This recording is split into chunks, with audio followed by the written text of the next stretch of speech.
Sports உடன் views வணக்கம். நான் ஜியோ பேசிட்டு இருக்கேன். CSK vs KKR match Chepauk ஸ்டேடியம்ல நடந்து முடிஞ்சிருக்கு. சிஎஸ்கே இன்னைக்கு ஒரு மோசமான தோல்வி வந்து சந்திச்சிருக்காங்க.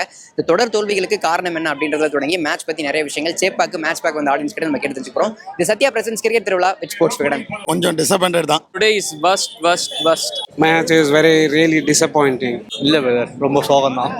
சொல்ற மாதிரி எதுவும் இல்ல. குட் பேட் எங்களுக்கு டிக்கெட் வந்தா விடாமுயற்சி ஓடுதுல. சாரி, விடாமுயற்சி கேவலமா ஓடுது. மேட்சாவே இல்லைங்க. எப்ப முடியுங்கிற மாதிரி இருந்துச்சு. Total waste sir. Old is கோல்டுன்னு நினைச்சான், வேஸ்டா போயிடுச்சு, கவரிங்கா போயிடுச்சு சார். கொஞ்சம் டீம் ஸ்பிரிட்டே எல்லாம் ஆடிட்டு இருக்காங்க. கொஞ்சம் they need to work on it. என்னன்னு பார்த்து செக் பண்ணணும். பேட்டிங் விளையாட முடியல, ஃபீல்டிங்ல 2 கேட்ச் டிராப், ரொம்ப மோசம். டெஸ்ட் டீம் வச்சுன்னு விளையாடுறாங்க. KKR shown very good teamwork. Their bowling, their batting, their fielding even. CSK dropped some catches. சிஎஸ்கேல வந்து ஒரு ஃபார்மேட்டும் இல்லை. இப்போ ஒரு இதே இல்லை. நம்ம ஜெயிக்கணுங்கிற ஒரு எண்ணமே கிடையாது. ஏதோ காசா வாங்கினாங்க ஆடுறாங்க, கதையா இருக்கு. அவங்க வந்து 9 வரைக்கும் பேட்டிங்கும் பண்றானுங்க, எல்லாரும் போலிங் போடுறானுங்க. இவன் மொயின் அலி வேற போட்டு எல்லாம் நம்ம பலத்த கடா மார்ல குத்திச்சுன்னு சொல்லிட்டு மொயின் அலி, அஜிங்கியா ரஹானே இவங்கள வச்சே காலி பண்ணிட்டாங்க நம்மள. அப்சல்யூட்லி தோனியாலையும் வந்து இந்த டீமை வச்சு நல்லா கேப்டன்சி பண்ண போல. ஏன்னா அஜிங்கியா ரஹானே வந்து டெல்லி கேகேஆரை வச்சுக்கிட்டு சூப்பரா பண்றாரு. அஷீஸ் ராணா, சுனில் ரனேன், வருண் அரோரா எல்லாரையும் வச்சுக்கிட்டு ரொம்ப அப்படியே பர்ஃபெக்டா ரிப்பீட் பண்றாரு. ஸோ அதுதான் அவரோட விக்டரிக்கு வந்து காரணம். எதுவுமே இல்லை ப்ரோ. எதனா இருந்தா தானே ஜெயிக்கிறதுக்கான வாய்ப்பு இருக்கும். ஒரு வாய்ப்புமே இல்லை. எல்லாம் வரவங்க எல்லாம் டெஸ்ட் மேட்ச் மாதிரி ஆடிட்டு இருக்காங்க. ஒன்றுமே புரியல. தொடர் தோல்விக்கு வந்து பேட்டிங் வந்து கரெக்டாக செலக்ட் பண்ணல. ஆக்ஷன்லேயே அவங்க எல்லாம் ஃபோக்கஸ் எல்லாம் பவுலிங் தான் இருக்கு. பட் பேட்டிங்ல அந்த அளவுக்கு இல்லை. கேகேஆர் நல்லா பவுலிங், நல்ல பேட்டிங். அது 10 ஓவர்ல முடிச்சிட்டாங்க மேட்சை. அது அந்த மாதிரி நம்ம அடிக்கிற இன்டென்ட்டை போலியே. நம்ம அடிக்கிற இன்டென்ட்ல இருந்தாலும் பரவாயில்ல. எல்லாம் சும்மா டாட் பரவாயில்ல ஃபேஸ் பண்ணா போதும். ப்ராக்டிஸ் பண்றாங்கன்னு தெரியல. இந்த ரவுண்ட்ல ப்ராக்டிஸ் பண்ண விட மாட்டாங்கன்னு நினைக்கிறேன் சிஎஸ்கேவை. நம்ம வந்து இது வரைக்கும் கேப்டன்சி சரியில்லை. இன்னைக்கு வந்து நம்ம சரியா வந்து பிளேஸ்மெண்ட் பண்ணல பிளேயர்ஸை. தீபக் கூட எடுத்துருக்க கூடாது. செகண்ட் ஓவரில் பதிரானா இருந்திருந்தாருன்னா கொஞ்சம் எதனா பண்ணியிருப்பாரு. இம்பார்ட் பிளேயர் தீபக் கூட எடுத்துருக்கூடாது.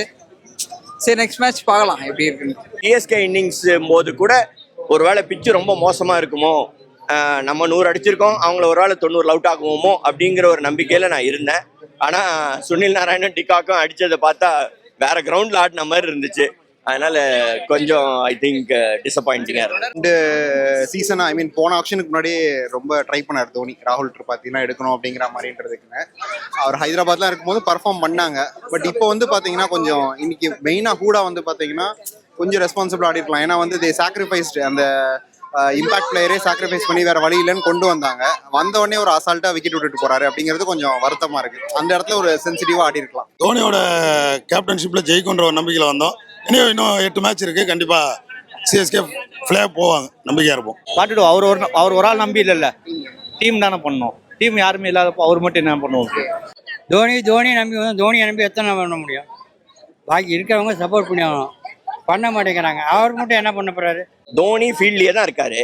ருத்துராஜ் கேப்டனா இருக்கும்போது அவரோட இன்புட்ஸ் கண்டிப்பா கொடுத்துருப்பாரு. திடீர்னு அவர் ருத்துராஜ் இன்ஜூர் ஆனதுனால இவர் கேப்டன் ஆனதுனால 10 பேர் அதே தானே எக்ஸ்பெக்டேஷனோட வந்தோம். பட் அது எக்ஸ்பெக்டேஷன் மீட் ஆகல. அது கொஞ்சம் வருத்தமா தான் இருக்கு. என்னதான் ஒரு ஸ்லோ ஸ்டார்ட் இருந்தாலும் தோனி கேப்டன்ஷிப் எடுத்ததுலேருந்து வந்து இங்கேருந்து கண்டினியூஸா அடிச்சு ஒரு கப் அடிப்பாரு அப்படிங்கிற மாதிரி எக்ஸ்பெக்ட் பண்ணோம். ஏன்னா வி டோன்ட் நோ இது லாஸ்ட் சீசனா அடுத்த வருஷமா என்னங்கிறது தெரியல. ஸோ அந்த ஒரு எக்ஸ்பெக்டேஷனோட வந்தோம். நிறைய பேர் வந்தாங்க. அவங்க எல்லாமே not a good 2020 players except Dhoni, Jadeja and Shivam Dube. Now Ruturaj also not there. So out of other players are not capable for a 2020. Performance சரியில்லை, அவ்வளோதான். யாருக்குமே அதுக்கு ஒருத்தரை மட்டும் குறை சொல்லி எதுவுமே சொல்ல முடியாது. மொத்த டீமும் தான் காரணம். அதனால யாரையும் ஒருத்தரன்னு சொல்லி நம்ம எதுவும் சொல்ல முடியாது. இல்லை, பார்ப்போம். இதுக்கப்புறம் வர மேட்ச்ல கண்டிப்பா ஜெயிப்பாங்கன்னு நம்பிக்கை இருக்கு. அட்லீஸ்ட் ஒரு 4வது டீமாவாச்சும் உள்ள போவோம், பிளே ஆஃப்ல செலக்ட் ஆகணும் chance. If Pathirana is also there in the squad. Pathirana யூஸ்வலா டெட்ல தானே போடுவான். அவனுக்கு அங்க கொஞ்சம் கம்ஃபர்ட்டா இருக்கும். சரி, வி டோன்ட் ஹேவ் அவ்வளோ ப்ரெஷர். இவங்க 2 பேர் ஊம்பி விட்டாங்கன்னா அவனுக்கு எவ்வளோ ப்ரெஷர் இருக்கும். இவங்க 2 பேர் ஊத்தாம இருந்தாதான் ஓப்பனிங்ல அப்படியே ஒரு ஃபவுண்டேஷன் செட் பண்ணிட்டோம்னா மிடில் ஓவர்ஸ்ல கொஞ்சம் கன்சீட் பண்ணாலும் பிரச்சனை இருக்காது. ஜடேஜா, தலை, அஸ்வின் எல்லாம் ரிட்டையர் ஆன வயசுல இன்னும் ஆடிட்டு இருக்காங்க. ஐ அண்டர்ஸ்டாண்ட் அவங்களுக்கு அந்த டீம்ல இருக்கிற பாசம், நம்மளுக்கு அவங்க மேல இருக்க அந்த மரியாதை அண்ட் அந்த love for that we have for them is what is motivating them to play for us. We have to keep showing that we still love them even though they keep losing. ஏன்னா அதான் உண்மையான பாசம். Very bad fielding. ஃபீல்டிங்கும் improve பண்ணோம். ஜட்டு இருக்கான், ஆனால் is not, அவன் one man army இல்லைல்ல, நம்ம எல்லாரும் ஃபீல் பண்ணோம். It's all team effort. தோத்தா டீம் தோத்தது, ஜெயிச்சா டீம் ஜெயிச்சிருக்கு. தலை அதெல்லாம் டார்கெட் பண்ணுறது தப்பு, அவர் சொன்ன மாதிரி. நல்லா இருந்த டீம் இருந்தாலும் விட முடியாது, என்னைக்குமே சிஎஸ்கே தான். எத்தனை மேட்ச் ஜெயிச்சாலும் சரி தோத்தாலும் சரி. Dhoni is not in charge of லா. தோக்கிறதுக்கு மட்டும் அவர் காரணம் கிடையாது ப்ரோ. இந்த ஐபிஎல்ல இருக்கிற அதிக சிக்ஸ் அடிச்சிருக்கு யாருன்னு போய் எடுத்து பாருங்க, டோனி. சரியா, தயவு செஞ்சு தோல்விக்கு வந்து டோனியை காரணமா சொல்லாதீங்க. அப்படி டோனியை காரணமா சொல்றேன் வந்து கிரிக்கெட்டுக்கு ஸ்பெல்லிங் தெரியாதமா இருக்கான், கிரிக்கெட்னா என்னென்ன தெரியாதமா இருப்பான். 2010 கப்பு, 2011 கப்பு, 2011 50 ஓவர் கப்பு, 2007 வந்து T20 வேர்ல்டு கப்பு. எவனே இல்லாத சின்ன பசங்க கையில தூக்கி டீமை கொடுத்து கப்படிக்க வச்சான் ப்ரோ எங்க தலைவன். தயவு செஞ்சு டோனியை யாரும் பிளேம் பண்ணாதீங்க. வந்தா வரட்டும், இந்த சீசன்லாம் அடுத்த மேட்ச் சப்போர்ட் பண்ணுவோம், அதுக்கு அடுத்த சீசன் சப்போர்ட் பண்ணுவோம், அவ்வளவுதான். மற்றவங்களை திட்டி அவங்கள ப்ரெஷர் ஆக்கி இந்த மீடியா இருக்கிறத தூக்கி போட்டு ப்ரெஷர் ஆக்கி எதுக்கு bro? CSK is always CSK.